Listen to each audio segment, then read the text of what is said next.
It's TK Friday, and today in the Joy of Editing, I'm doing a full edit of Church Mountain taken in Iceland. You can download the image and the PDF notes and give this edit a try.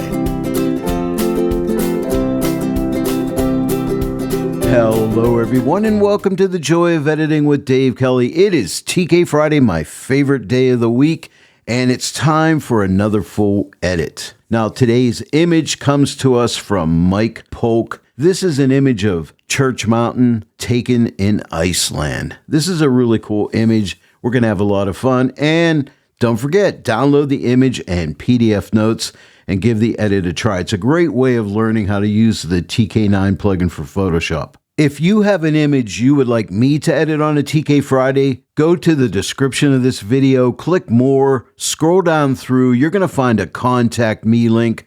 Contact me and we can discuss doing one of your images on a TK Friday. Also, I want to inform you, due to an unexpected issue with one of Tony Kuiper's payment methods last week, some customers experienced difficulty completing their purchases at the TK web store. The situation began late Wednesday evening and seemed mostly resolved by Friday. Fortunately, it has now been resolved. To ensure everyone has the opportunity to take advantage of the 25% launch discount, the TK web store is extending the sale through this Friday, March 7th, 2025. Don't forget to use the exclusive promo code DK25 at checkout to claim your 25% discount. Thanks for your patience and understanding. If you're watching this video on Friday, March 7th, 2025, this is the last day of the launch sale. After today, use my promo code DK15 and you can still save 15% off your entire purchase at the TK web store. When you use my promo codes, I make a small commission, and this helps to support the Joy of Editing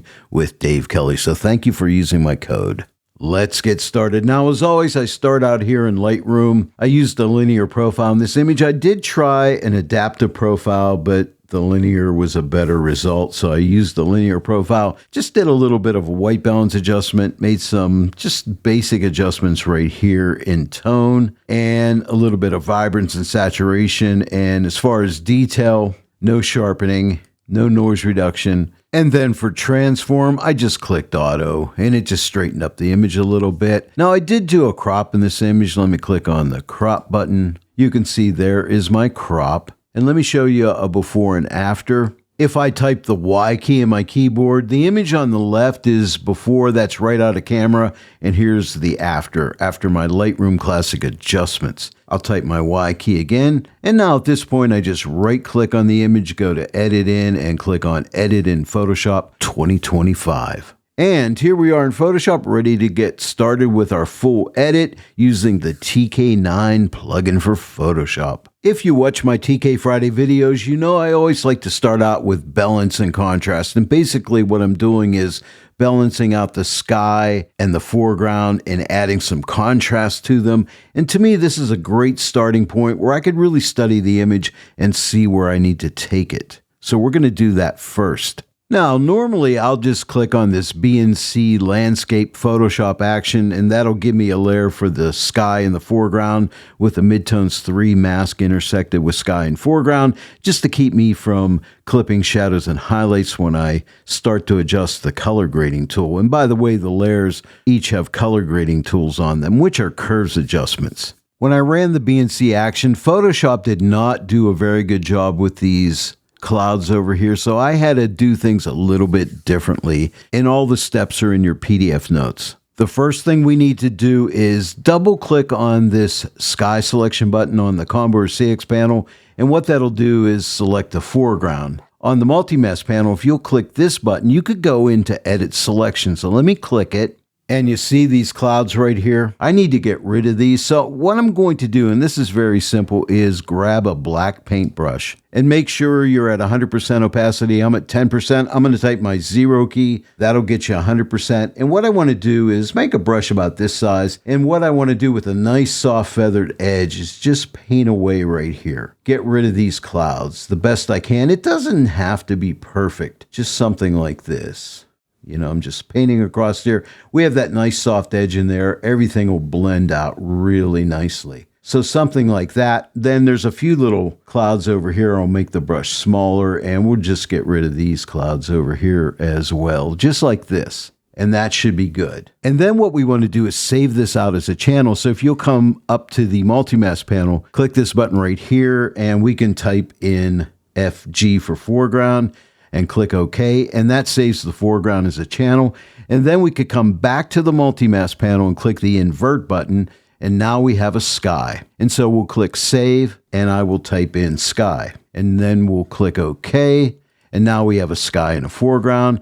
We can just X out of the edit selection tool. But what we want to do next is come up to the multi-mask panel again and click on my channels. And I'm going to click on foreground because I want to make the foreground first. And then click on the mask calculator and click X to intersect, and then click on the luminosity mask button. We want to intersect with midtones 3 to protect shadows and highlights from clipping. So we'll click on this button right here, and then we'll click the equal to make a calculation. And now we can see midtones 3 is only in the foreground. We're going to click this button to output this to a color grading tool. And now the color grading tool is in the way. We need to do the same thing for the sky. So click the X on the color grading tool, come back and click on the My Channel button. This time we'll click on sky, and then click the mask calculator button again. Click X to intersect, come back and click on the luminosity mask button, click on midtones 3, click equal, and now we have midtones 3 in the sky. And output that to a color grading tool by clicking on this button right here. And now we have a sky and a foreground. And now let's make the foreground layer active, and we can adjust the color grading tool. Let's start out with the shadows. So I'll click in the shadow button, and I just want to darken up those shadows over to like right there, -22. And now let's click on the midtone button and lighten up the midtones a bit over to right there, +29. Now I just want to color grade the midtones a little bit warmer. So I'm going to click like right about here just to warm up those midtones a bit. And now let's click on the sky adjustment layer. I just want to darken up the sky a bit. So we'll click in the midtone button first. I'll drag the brightness slider back to right there, -13. And now let's click on the highlight button. I just want to dull the highlights down just a little bit. I'll drag this brightness slider to the left to right there, -12. Now, I'm looking right at the horizon here. I think this is getting a little too dark right here. We can keep that from happening with a gradient. So what I want you to do is click on your gradient tool. Make sure you have a black swatch right here on top and a white on the bottom. If you type your X key, you can flip these swatches around, but you want black on top. And then come up and make sure you have the live gradient, not the classic gradient. Click on linear gradient, but also come up here and click right here. This is a drop down. Make sure you have your basics folder open. If you don't, click right here, it'll open up, and click this middle swatch, black to transparent. This is very important. And now what we can do is we can like click right here, click and drag up. And see, that's drawing a gradient up. And this is how I can protect that horizon from getting the color grading tool adjustment. Now, if we click the double arrow button right here, you can see if I drag on this bar right here, see how I can drag that gradient up and down. Now click the double arrow again. We can see the image, and then we can adjust this to see how that's working. So again, let me pull this down. Let me pull it up. See, I just want to keep that out of that horizon area. Also note, this diamond slider has no effect when you're working on an adjustment layer with a transparent gradient only. Now let's look at a before and after. Here's before and here's after. And if we click on the mask again, we can see this tool. And again, we can adjust it up a little bit. Maybe I'll take it up a little bit higher. Now let's look at a before and after. I'm going to go ahead and click on this icon so we don't see the line. I'll shut off this layer. Here's before and here's after. Yeah, I really like it. Now, every image is unique, and Photoshop did not give me a good selection of foreground and sky, so I had to take matters into my own hands there. That took a little bit of time, and then the horizon issue, I had to take care of that. So this opening took a little bit longer, but you got my PDF notes to show you exactly how I did it, and you can always go back and reference them. And by the way, there's timestamps in the description of the video, so you could go to any portion of the edit that you want and just check it out. And now that we've done the balance and contrast, we can move on. The rest of the edit will go pretty quickly. Next up is some midtone contrast. Now I need to get to my multi-mask panel. I'll click the X on the color grading tool. Nothing changes on the color grading layers. Now, come up to the multi-mask panel, click on the Curves button. We get a Curves adjustment layer. And then on the Combor CX panel, click this button right here. We'll put a black hide all mask. And then come up to the Properties panel and click right here where it says Preset. Right now we're on default, no curve adjustment. And then click on Medium Contrast. I also tried Strong Contrast, but Medium was the best here. And then come over to the multi-mask panel and click this button right here, and we can adjust our layer mask. Now, right now, the layer mask is just black, but we could sample midtones. Remember, I want midtone contrast. So watch what happens when I click the midtone 1 button. Look at the image. Here's midtone 1. See the contrast there? I want it stronger. Here's midtones 2. Not bad, but let's go to midtones 3. And I think midtones 3 is the best. And now click X to close adjust layer mask. Now, I don't want this effect in the sky, so what we'll do is click the Layer Mask Calculator button on the Combor CX panel, click on Sky, and click minus to subtract it out. Now, let me shut off the midtone contrast layer. Here's before and here's after. So now we only have that midtone contrast in the foreground. Now, usually after a midtone contrast adjustment, I feel my midtones get a little too dark, so I want to lighten them up. So this is easy. Just come up to the multi-mask panel and click the luminosity mask button and click midtones 1, which is the most subtle of the midtones. I'll put that to a curves adjustment layer, click that button, and then click the screen button on the Combor CX panel. It lightens up the midtones. Now, I don't want it in the sky, so we can click the Layer Mask Calculator on the Combor CX panel, click Sky, click minus to subtract out the sky. I'll shut this layer off. Here's before, here's after.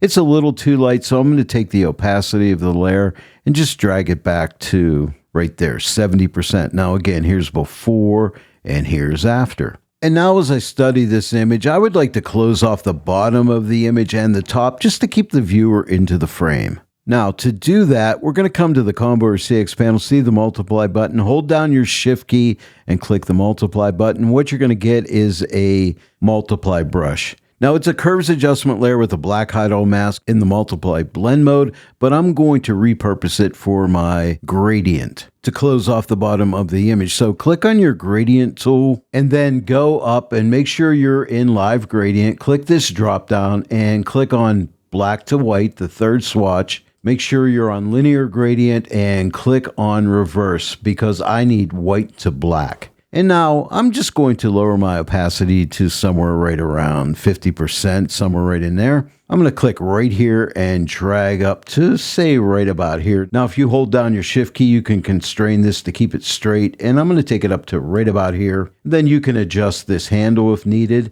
And I think somewhere right around there is good. And now if we don't want to see this bar anymore, we could click on this icon to make that go away. By the way, here's a tip. If you click on the mask again, you'll see that bar. And you can make readjustments. I'm going to click right here again, so that goes away. Now, after you save the image, you'll no longer see that bar when you click on the mask. And now when I look at the close off here, I want to just darken it up just a slight bit more to right there, 54%. Let me shut this off. Here's before and here's after. Now let's work on the top. Hold down the shift key and click on multiply. We get another multiply brush layer. Click on your gradient tool. Everything should be set from before. And now we'll just click right here and drag down to say like right about here. Remember, hold down your shift key to constrain this, and I think that's good. Let's hide the adjustment bar by clicking on the curve icon. It's getting into this mountaintop, so what we can do is click on the Layer Mask Calculator, click Sky, not Sky, Foreground, and click the minus button, and then we can subtract out the foreground. So let me click the double arrow button. You can see it's subtracted out, right? And now let's hide that adjustment bar by clicking this icon. And now the effect's too strong, so let's drag this back. And I think I'll take it back to right there, 73%. Now let me shut off this layer. Here's before and here's after. So now we've closed off the bottom and the top. Next up, as I study the image, I see some of this blue in the snow, which is nice, but I'd like to reduce it a little bit, and it's on the waterfall. And that is sitting in kind of like some of the light areas, and we could use a luminosity mask to help us target those areas. Come up to the multi-mask panel, click on the luminosity mask button, and we're going to target lights. Here's lights 1. Here's lights 2. Now I'm just looking at these areas like on the waterfall and the snow, And that's a pretty good selection, but then I tried some different color channels out and I decided blue would work the best. Let me click on blue, see how that lightens these areas up a little bit more so the adjustment will take a stronger effect. I just want to output this to a hue saturation adjustment layer. I want to target blues, so I'm going to click on this drop down where it says master and we're going to change this to blues. And all I want to do is drag back the saturation. It's only affecting the blue color, right? So I'm going to take it back to like right there, -50. Now let me shut this off. Here's before and here's after. Now I do not want to affect the sky, so we can click the layer mask calculator on the combo or CX panel and then click on sky and click minus to subtract it out. Now let me shut this off. Here's before and here's after. See, it just tones down the blue saturation. Now we have a lot of nice blue in this image, but we also have some warm tones. I like to bring the warm tones out a little bit more. And to do that, I'm going to use a color grading tool. So come to the multi-mask panel, click on My Channels, click on Foreground, and then output that to a color grading tool by clicking this button right here. Most of these warm tones are sitting around midtones, so I'm going to click on the midtone button, and you see my cursor. We can start clicking, and you can see that color grade, right? You can make it stronger, whatever you want. That's way too strong. I'm going to click like maybe right about here. And I like it, and it also offsets some of the blue a little bit more. So let me shut off this layer. Here's before, and here is after. I really like that adjustment. And now I want to pop some detail out in this foreground. I'll use a TK clarity action for that. First off, I'm going to get rid of my color grading tool by clicking the X. Nothing changes on the color grading layer. If your TK actions aren't open, click a TK button on the combo or CX panel, and then look for the clarity action and give it a click. When you do, a high pass filter dialog comes up. And what I want to do is really get into larger areas of detail. So I'm going to drag this slider to the right and stop at right there, like 85.4 pixels. And we'll click OK. Now that detail is going over the entire image and I don't want that, but I'm going to use a depth map to help us just put this into the foreground. So come up to the multi-mask panel, hold your Command or Control key down and click this target button, and we will create a depth map. And I'm going to click this button right here, save as channel and inverse. I just need the inverse, but I'm just going to save them both by clicking here. And if you'll note down in my channels, you can see I have a subject foreground and a depth map background. I need subject foreground. And now let's apply that depth map as a mask. So come to the combo or 6 panel, click your layer mask button, click on subject foreground and click this button to apply it. And you'll see it right there. Now, most of the detail will be closer to us in the bottom part of the image, and it'll get weaker and weaker as it goes up, which will be very natural. So let me shut off this layer. Here is before and here is after. Now, what I'd like to do is just apply this to highlights. So what we can do is come up to the multi-mask panel, click on the Edit Blend If button, and you could sample out, like, what does it look like in darks?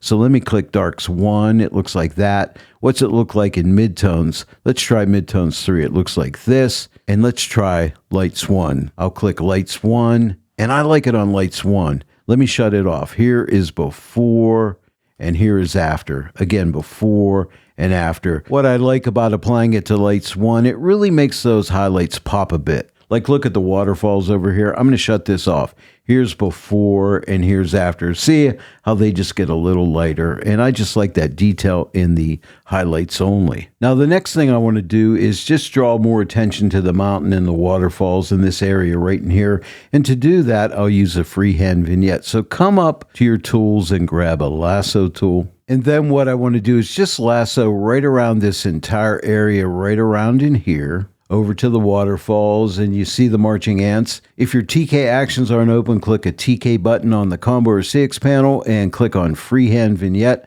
A Gaussian blur dialog comes up. Just click OK. Now it defaults at 30%. That's too strong, so I'm going to click right here and drag this back to right there, 15%. Now let me shut off this layer. Here's before and here's after. Now just a couple steps and we're done. I just want to darken off this side right here and this side over here a little bit, just to close off the sides of the image, again, to keep the viewer into the frame. And to do that, we're going to use a multiply brush. So hold down your shift key and click the multiply button on the combo or CX panel to get a multiply brush. And then with a nice soft edge brush at 10% opacity, right now I'm at 100% opacity, I'll type my 1 key, that'll get me 10% opacity. And all I want to do is make a decent sized brush and just kind of like paint down here once down to here. And then come over to the left side and I'm just going to paint like right here down one time, right to there. Now let me shut off this layer. Here is before and here is after. That's really nice. And now the last thing I want to do is just lighten up the overall image a little bit. And to do that, I'll use an exposure adjustment. So come up to the multi-mask panel, click this button right here. And what I like to do is click in this field, see how it gets highlighted. Hold down your shift key, click your up arrow once, twice. I'll do it another time and one more time. That's 4/10 of a stop. But you know what? I only want to add this, I believe, into the mid-tone area. So what we'll do is click on our Edit Blend If button and let's try Midtones 3. That's Midtones 3. Let's try Midtones 2. And I think I like Midtones 2. And now let me shut off this layer. Here's before